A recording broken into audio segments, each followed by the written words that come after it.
오늘 읽은 본문 말씀 여러분께서 너무나 잘 아시는 신랑을 기다리는 열 처녀의 비유입니다. 이 말씀은 이제 마태복음 25장에 기록되어 있는데 그 전장 24장 그리고 25장 이걸 통틀어서 바로 종말장이라고 합니다. 매우 유명한 장이죠. 예수님께서 재림하시는 그날에 이 세상이 어떻게 될 것인지, 그 징조가 무엇인지, 어떤 일이 일어날 것인지, 거기에 대해서 우리가 어떻게 준비하고 대처해야 할 것인지 정말 소중하고 중요한 말씀이 가득 차 있습니다.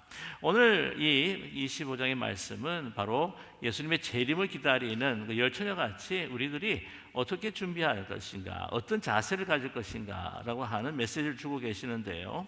오늘 이 비유를 살펴보면은요, 이 신랑을 맞이하는 이 잔치집에 하나의 위기 또한 어려움이 닥쳤습니다. 그것은 다름 아니라 신랑이 예상한 시각보다 늦게 오는 것이죠. 오늘 그 상황을 잘 포착해서 이렇게 표현하고 있는데요. 오늘 말씀에 신랑이 더디어 오므로 다 졸며 잘세라고 말씀하고 있습니다. 이 상황은요, 바로 초대교회 상황을 묘사하고 있습니다. 초대교회는 자신들이 죽기 전에 예수님께서 분명히 오실 것이다, 이 세대가 지나가기 전에 분명히 다시 오신다라고 그렇게 철저하게 믿었습니다. 그러나 자꾸 예수님께서 늦게 오시는 것을 그들은 참 우려했습니다. 왜냐하면 또 사도들도 죽고 또 있었던 우리 믿음의 성도들도 이제 죽어가면서, 그래서 사실은 이 사도들이요, 이제 하나님께서 또 예수 그리스도를 통해서 행하신 모든 일들과 주님이 가르치신 것들을 우리가 기록해야 되겠다. 그때부터 이제 복음서가 이제 기록이 되기 시작을 합니다. 아무튼 그들의 예상보다 재림이 늦어진다라고 하는 생각이 든 것이었죠. 그래서 오늘 이 말씀, 이 신랑이 더디 온다라고 하는 이 마태복음의 비유의 말씀도 그것을 반영한 것이나 마찬가지입니다. 그들은 예배 마지막 기도도 마라나타 주 예수여 오시옵소서라고 이렇게 간절히 예수님께서 오시기를 바라며 곧 오실 것이라고 하는 믿음을 가졌는데 오시지 않아서 정말 짐지에 많은 실망들이 있었죠. 그것에 대해서도 베드로 사도가 베드로 후서에서 이렇게 언급을 하고 있습니다. 베드로 후서 3장 8절에서 9절까지 말씀을 보면은요, 이렇게 기록하고 있습니다. 사랑하는 자들아, 주께서 하루가 천년 같고 천년이 하루 같다는 이 한 가지를 잊지 말라. 주의 약속은 어떤 이들이 더디다고 생각하는 것 같이 더딘 것이 아니라 오직 주께서는 너희에 대하여 오래 참으사 아무도 멸망하지 아니하고 다 회개하게 이르기를 원하시느니라. 이렇게 더디 오시는 이유가 무엇이냐면, 회개하지 않고 예수 믿지 않는 사람, 구원받지 못하는 사람 더 많이 구원하기 위해서 인내하시고 자비하시고 오래 참으시는 하나님께서 예수님을 더디 보내신다고 하는 말씀이죠. 그리고 하나님의 그 스케일, 하나님의 시간 개념과 우리의 시간 개념이 완전히 틀립니다. 오늘 이 봉독해 드린 것처럼 하루가 하나님 앞에는 천년 같고 천년이 하루 같다는 거죠. 그래서 어떤 사람이 그렇게 기도를 했다고 합니다. 하나님, 이 하루가 천년 같고 천년이 하루 같은 하나님, 100만 불이 1달러 같고 1달러가 100만 불 같은 하나님, 저한테 1달러만 주십시오 라고 이렇게 기도를 했더니 하나님께서 하시는 말씀이 하루만 기다려라, 그렇게 말씀하셨다고 하지 않습니까? 그런데 문제는, 심각한 문제는 이렇게 더디 오는 것이 문제가 아니라 사실은 우리가 어떻게 준비할 것인가 라고 하는 것이 더 중요하다는 사실이죠. 이 신랑을 맞이하기 위할 준비가 되었느냐, 오늘 보면은요, 이 열 처녀들 가운데서 그들은 다 한 마음으로 또 준비를 했을 것입니다. 아침에 일어나서 목욕 재개를 하고 단장을 하고 또 분장을 하고 또 이 화장을 하면서 옷무새를 다 이렇게 이거 입어보고 저거 입어보고 하면서 참 많은 것들을 준비했을 것입니다. 그런데 여기서 중요한 것, 가장 중요한 것, 이 신랑이 들어왔을 때 그 불을 밝히, 그 길을 밝혀야 하는 그 등불을 밝히는 가장 중요한 그 기름을 충분히 준비한 여인들이 있느냐 하면, 그러나 충분히 준비하지 못한 처녀들이 있었다는 것이죠. 그래서 충분히 준비한 그 5 처녀들을 오늘 말씀 가운데서 슬기로운 처녀라고 이야기하고, 또한 부족하게 그것을 잘 미처 준비하지 못한 이들을 미련한 처녀들이라고 이렇게 일컫고 있습니다. 그들이 모든 음식 준비도 하고 청소도 하고 단장도 하고 보이는 모든 것들을 다 했을 거예요. 그러나 진작 이 등잔 안에 있는 그 기름이 얼마나 남아있는지 보이지 않는 부분들에 대해서는 그들이 중요시 여기지 않았다고 하는 사실입니다. 우리가 살아가면서 이게 보이지 않는 것에 우리는 그렇게 크게 관심을 두지 않을 때가 많습니다. 그러나 보이지 않는 것들이 더 소중하고 중요할 때가 참 많죠. 겉으로는 너무나 화려하고 너무나 정말 황홀하게 보이는 것이라 할지라도 정말 필요한 보이지 않는 부분들이 없어서 아주 무용지물이 될 때가 얼마나 많습니까? 우리 차를 봐도 그렇습니다. 여러분 요즘에 뭐 비싼 차다 그러면 뭐 마르세이디 벤츠, 뭐 아우디, 뭐 BMW 그러지만 뭐 그거는요 정말 탑 클래스에 비하면 또 아무것도 아니죠. 뭐 부가티, 마세라티, 뭐 그 람보르기니 또 뭐가 또 있습니까? 뭐 페라리, 롤스로이스. 아니 목사가 무슨 그 차 이름을 그렇게 많이 알고 있냐? 근데 이게 중고등부 사역을 하고 청년부 사역하면 다 알게 돼 있어요. 그게요. 네. 또 알아야 할 부분이 많습니다. 아무리 화려하지만 만약에 기름이 없다고 한다면요 무용지물이 아니겠습니까? 가스가 없으면 아니 무슨 차가 무슨 전시용입니까? 아니 타고 가야죠. 필요할 때 어느 한 목적지를 향해서 가야 하는 것이 차입니다. 아니 기름이 없으면 이 가스가 없으면 그런 탑 클래스의 차도요 아무 소용이 없습니다. 아예 그 가스가 가득 차 있는 아반떼가 낫지. 그렇지 않습니까? 우리 인생에도 마찬가지죠. 아무리 겉이 화려하고 그냥 너무 막 훌륭해 보이고 막 이렇게 막 황홀해 보인다 할지라도 여러분 인생에 있어서 위기가 탁 닥쳐 있을 때 보이지 않는 우리 내면에 있는 그런 믿음과 용기, 마음의 풍의 평강 그런 것들이 갖다 내재되어 있지 않다고 한다면 그 모든 것들은 다 무너질 수밖에 없다는 것이죠. 오늘 이 말씀 가운데 이 슬기로운 5처녀 바로 이 기름을 준비한 사람들이었고 그 미련한 처녀는 준비하지 않았습니다. 그런데 오늘 이 기름이라고 하는 것이 무엇인가? 바로 다름 아니라 성령이라고 하는 것이죠. 우리 인생에 있어서 특별히 신앙생활에 있어서 가장 중요한 것은 먼저 처음으로부터 시작해서 우리가 마치는 모든 인생에까지 우리 하나님의 은혜인데 무엇으로 우리에게 은혜를 베풀어 주시고 무엇으로 우리를 인도하십니까?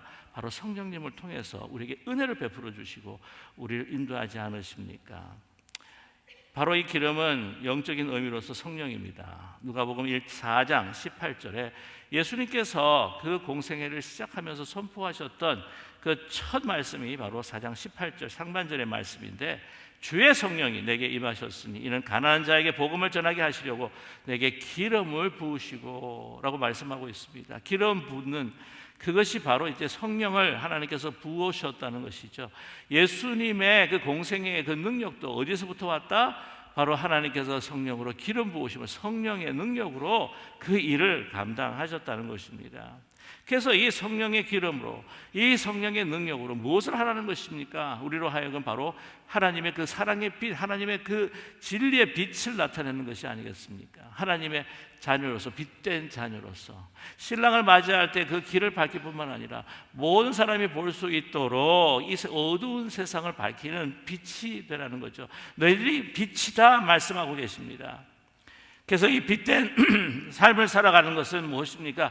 성령을 통해서 열매를 맺는 삶입니다. 사랑과 희락과 화평과 오래 참음과 자비와 양성과 충성과 온유와 절제, 금지할 법이 없는 이 성령의 열매로 이 세상을 비추어가며 하나님 앞에 영광을 올려드리고 또한 우리도 이 영생의 삶을 정말 기쁨으로 많은 이들과 함께 나누면서 살아가는 바로 빛의 그 사역이 바로 이 성령의 능력이요 성령의 사역인 것이죠.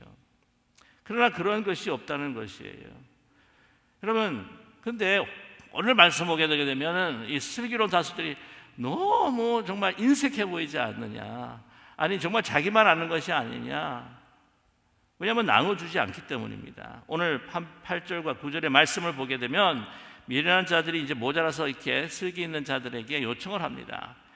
8절과 9절의 말씀, 미련한 자들이 슬기 있는 자들에게 이르되 우리 등불이 꺼져가니 너희 기름을 좀 나누어 달라 하거늘 슬기 있는 자들이 대답하여 이르되 우리와 너희가 쓰기에 다 부족할까 하노니 차라리 파는 자들이 가서 너희 쓸 것을 사라라고 이렇게 대답하고 있습니다. 참 야속한 대답인 것 같고 인색한 대답인 것 같지 않습니까? 그러나 이것이 인생의 진리인 것이죠. 이제 신랑이 오실 때 거의 모든 등잔 안에 것들이 다 타더 기름이 다 소비가 되었습니다. 그러나 슬기로운 다섯처녀는 이제 다시 부어서 이제 신랑이 오실 것뿐만 아니라 잔치에서 그 잔치 그 집을 밝힐 그러한 그 기름을 또한 보충을 했어야 되는 것이었죠. 모자란다는 것입니다. 그래서 가서 나 사오라고 하는 것이죠. 그럼 인생이라고 하는 것은 자기가 살아야 하는 겁니다. 인생을 누가 다른 사람이 살아주지를 않아요. 구원도 마찬가지입니다.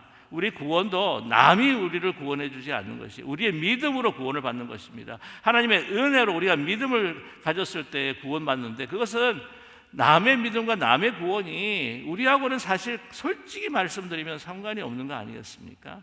우리는 종종 그런 이야기를 듣습니다. 이제 예수를 믿고 또 교회를 나오셔야죠. 저는요 우리 와이프가 너무 잘 믿어가지고요 제 것까지 다 몫을 다 하니까 저는 그냥 우리 와이프 그냥 치맛자락만 잡고 가면 천국 갈 수 있습니다. 그런 말씀하시는 분도 있고요. 어떤 유학생이 미국에 이제 공부하러 왔습니다. 그래서 학교에서 이제 수업을 받으면서 다니고 있는데 한 번은 캠퍼스 미니스트리 하는 미국 청년을 만나게 된 거예요. 미국 청년이 그에게 이렇게 복음을 전합니다. 예수를 믿고 구원을 받으셔야 되죠. 구원을 받으셔야만 합니다. 그랬더니 이 한국 학생이 하는 이야기가 제 아버지가요 이 신학교 학장이십니다. 그랬더니 이 미국 청년이 하는 이야기가 아니 아버지가 신학교 학장인 거하고 당신 구원받는 거하고 무슨 상관이 있습니까? 라고 이렇게 말했을 때 큰 도전을 받았다고 합니다. 내 신앙은 내 신앙입니다. 나의 구원은 나의 구원인 것이죠. 성령께서 나를 인도해 주실 때에 그 성령으로 내가 구원받고 믿음으로 살아가는 것 우리의 것입니다. 남이 대신해 줄 수가 없는 거죠. 나눌 수가 없습니다. 그런데 그렇게 준비하지 못한 성령으로 살아가지 못하는 사람들에게 있어서 경고의 말씀을 우리에게 10절에서 주십니다. 오늘 10절 말씀은 뭐라고 말씀하십니까? 신랑이 오므로 준비된 자들은 함께 혼인잔치에 들어가고 문은 닫힌지라 문을 닫아버렸다고 말이죠. 그 당시에 예수님 당시에 팔레스타인은 아직도 도적대가 강도대가 들끓고 있는 상황이었습니다. 그래서 잔치집을 많이 노린다고 해요. 거기에는 먹을 것도 많고 또한 물질도 많을 것 같아서 이 잔치집을 노린다고 합니다. 뿐만 아니라 심지어는 이제 신부도 납치해 가지고 아주 법싸움을 해 가지고는 돈을 요구한다는 거예요. 그렇기 때문에 아는 동네 사람들, 친한 사람들, 축하해 주는 가족들, 친지들 다 모여 가지고는 이제 다 들어왔을 때 완전히 문을 닫고 빗장문을 건다는 것이죠. 남의 밖에서 들어오지 못하도록. 그래서 밖에서 많이 두둔다 할지라도 그것은 이제 다 들어왔기에 그 사람은 우리가 알지 못하는 사람이다, 우리에겐 위험이 되는 사람이다 라고 간주했다는 겁니다. 오늘 그래서 그들이 들어오지를 못하고 있습니다. 미련한 그 다섯 처녀들은 들어오지 못하고 밖에서 정말 슬피 울 수밖에 없는 운명에 처했다고 하는 것이죠. 오늘 말씀 가운데 중요한 것은 정말 예수 그리스도께서 언제 재림할지 알지 못한다. 이게 더디 오시긴 하지만 분명히 오신다. 근데 어떻게 준비할 것이냐? 요즘 현대인들은요, 예수님의 재림에 대해서 이야기하면 농담하지 마라, 웃은 이야기 하지 마라, 그 신화 같은 것을 어떻게 믿느냐. 심지어는 우리 믿는 사람들 가운데서 자유로운 신학, 자유주의 신학을 믿는 사람들은 그건 신화일 뿐이다, 그건 하나의 내러티브일 뿐이다, 이야기일 뿐이다. 그러나 분명한 것은 주님께서 다시 오십니다. 예수님께서 승천하신 것이 역사적인 사실이요, 그것을 목도하고 목격한 사람들이 수많은 사람들이 많았고 그대로 오신다고 하는 그분이 예수님께서 분명히 오실 줄 믿습니다. 그래서 어떻게 우리가 준비해야 한다는 것이죠. 여러분, 특별히 우리 주님께서 언제 오실 줄 모릅니다. 그래서 우리가 깨어서 기도하라고 오늘 말씀하지 않습니까? 그런데 주님께서 오시는 우주적인 종말이죠. 우주적인 종말이 이루어지기 전에 사실은 우리 모든 사람들 가운데 개인적인 종말이 먼저 닥치지 않습니까? 개인적인 종말이라고 하는 것이 무엇입니까? 예수 하나님께서 우리를 부르셔서 이제는 이 땅에서 떠나는 시간입니다. 그건 누구나 아무도 모릅니다. 오늘 본문 6절의 말씀처럼 밤중에 소리가 나되 보라 신랑이로다 맞으러 나오라 라고 이렇게 외침을 우리가 듣게 됩니다. 이제 이 땅을 떠나서 이제는 나에게로 오라, 이제 이 땅에 너의 생애가 이제 마감되었다라고 하는 그 순간 그 음성을 우리는 듣게 된다고 하는 것이죠. 과연 이제 이 땅에서의 모든 종말, 우리 개인적인 종말이 끝났을 때 우리는 과연 준비된 사람들일까요? 여러분, 목회자의 사명 가운데 중요한 것이 뭐냐면 여러분들을 위로하고 하나님의 그 은혜로 여러분들이 다시 한번 용기를 얻게 되고 비록 실패했지만 다시 일어날 수 있도록 붙들어 드리는 것, 그것이 목회자의 사실은 사명입니다. 그러나 또 한 가지 더 중요한 것은 주님의 재림이 있다. 우리에게 종말이 있다. 그 종말이 오면 이제는 there's no second chance. 그 다음엔 찬스가 없다는 거예요. 그만큼 위험한, 너무나 중요하고 소중한 경고가 어디에 있습니까? 우리는 많은 경우에 우리가 tomorrow, 내일이 있다고 생각을 합니다. 그러나 내일이 없을 날이 온다는 거예요. 우리는 다시 한번 세컨 찬스를 가지는 것에 대해서 우리는 얼마나 많이 소망하는지 모릅니다. 그런 말씀, 그러한 기회, 그러한 은혜의 시간, 우리는 참 그것으로 참 많은 위로를 받게 되죠. 예를 들자면 이제는 모든 것 그 끝이 하나님의 은혜로 해피엔딩으로 끝나는 것에서 우리는 감동을 받습니다. 탕자가 그 집을 나가서 모든 것들을 다 창진해버리고 이제는 하나님 아버지를 생각하면서 다시 돌아왔을 때에 그를 그렇게 사랑하며 다시 맞아주시는 그 아버지, 그 탕자와 그 아버지, 그 이야기 비유를 들으면서 그래, 나는 다시 회개하고 돌아갈 시간이 있다. 나는 이제 우리에게 찬스가 있다. 기회가 있다. 그러나 there's no second chance. 없을 때가 있다는 거예요. 우리 인생에. 저와 여러분, there's no tomorrow라고 하는 그 순간 여러분, 우리가 준비가 되어 있습니까? 이번에 브라이언 탐슨이라고 하는 분이 얼마 며칠 전, 3일 전인가요? 그 맨하탄 거리에서, 그래서 새벽 6시 46분에 어떤 한 흉악범에 의해서 총탄을 맞아 쓰러지게 되었습니다. 여러분 잘 그 이야기 아시죠? 그는 그 유나이티드 헬스케어라고 하는 우리 프라이빗 헬스케어 가운데서 정말 가장 큰 헬스케어 중에 하나였는 그 컴퍼니의 CEO였습니다. 그는요, 그날 이제 힐튼 호텔로 이제 들어가게 되는데 이사회를 소집해서 이사회에 보고를 하기 위해서 들어가는 거예요. 그 유나이티드 헬스케어가 2024년도에 16 빌리언, 160억 달러입니까? 16 빌리언. 근데 프로핏을 만들어서 그것을 보고하고 또한 그것에 의해서 인센티브를 800만 불을 받는, 그때 그것을 위해서 힐튼 호텔을 찾아가고 있는 중이었어요. 그는요 1년에 1,000만 불을 받는 고액 연봉의 또한 CEO였습니다. 아주 그 에어리아, 그에서는 굉장히 많은 사람들이 성공했다라고 칭찬받는 사람이었습니다. 그런데 그는 총탄에 맞아서 숨지게 되었습니다. 나이가 50세입니다. 50세.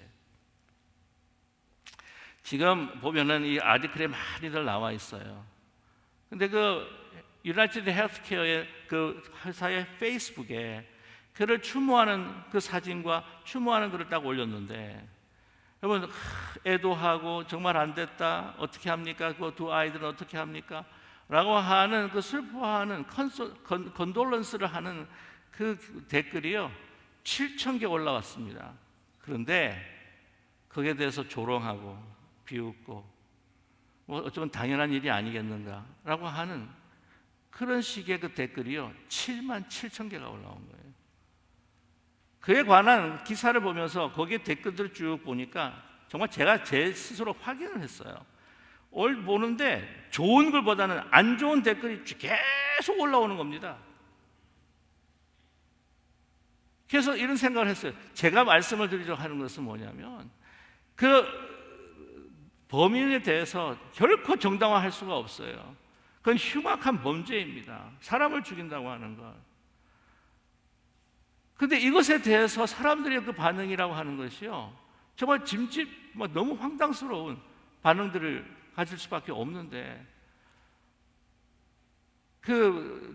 알아보니까 유나이티드 헬스케어가 모든 프라이빗 헬스케어 컴퍼니 가운데서 클레임을 하면은 리젝트를 하는 그 율이 가장 높은 회사였습니다. 32%라고 그래요. 그래서 평균 리젝트를 하는 그 평균 비율보다도 2배나 높다는 거예요. 그러니까 가장 많이 리젝트를 하는 회사라는 겁니다. 그래서 이것에 대해서 사실은 많은 사람들이 분노를 사고 있었다는 것이죠. 그렇지만 그 CEO는 아마 이 모든 시스템 가운데 이사들은 어떻게 생각하겠습니까? 더 많은 디비덴드를 분담금을 갖다 더 이익 배당금을 갖다 더 많이 주게 되면 더 좋아할 거고, 또한 그런 시스템에서 이게 그 한 사람의 문제가 아니라 어쩌면 다시 한번 우리가 이 헬스 시스템을 봐야 할 문제가 아니겠는가 우리가 생각을 해볼 수가 있는데, 그 한 사람이 그렇게 죽어버리고 말았다는 거예요. 50세입니다. 얼마나 그 마음에 부풀었겠습니까? 이 사회가 끝나면 이제는 인센티브 800만 불을 받을 것 같은 부푼 꿈, 그런 50세의 길거리에서 들어가는 힐튼 호텔 입구에서 그는 쓰러지고 말았습니다. 제가 묻고 싶은 것은 이거예요. 그와 이야기할 수 있는 시간이 있었다고 한다면 그 순간에 당신이 이 총을 맞아서 죽으리라고 예상을 하셨습니까? 못했겠죠. 그리고 혹시 이 땅을 떠나서 주님 볼 수 뵈올 준비가 되셨나요? 과연 준비가 되었을까 하는 생각을 갖게 됩니다.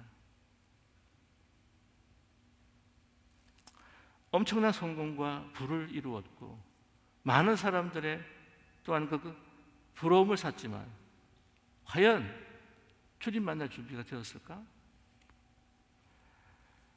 한 권사님이 갑자기 몸이 아파가지고는 건강진단을 받았습니다. 그 건강진단의 결과가 췌장암이었어요. 낙심했습니다.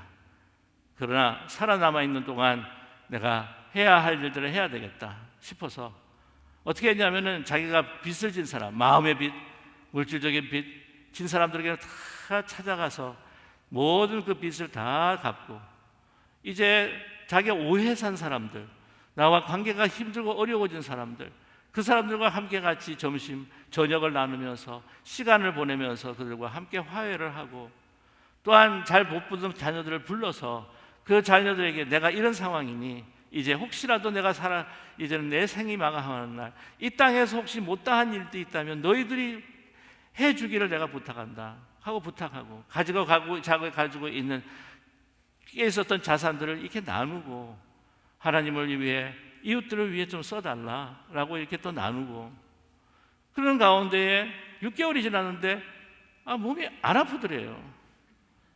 그래서 다시 검사를 다시 받았답니다. 췌장암이 아니라 췌장염이더랍니다. 그래서 옆에 사람이 물었대요. 친구가, 좀 억울하지 않니? 속상하지 않니? 야, 그것 때문에 네가 얼마나 소가리를 했겠니? 얼마나 마음이 상심했겠니? 그리고 뭐 이거 저 사람 만나서 또 이렇게 화해도 하고 점심도 사고 또 베풀고 나누고, 야, 그 자산 그거 아까워서 어떻게 하니? 그랬더니 그 권사님이 이렇게 말하셨다고 합니다. 나는 이때까지 2개월 동안만큼 정말 하나님 앞에 진지하게 살아본 적이 없어. 지금부터 나는 계속해서 내가 이런 삶을 살 거야 라고 이야기했다고 합니다.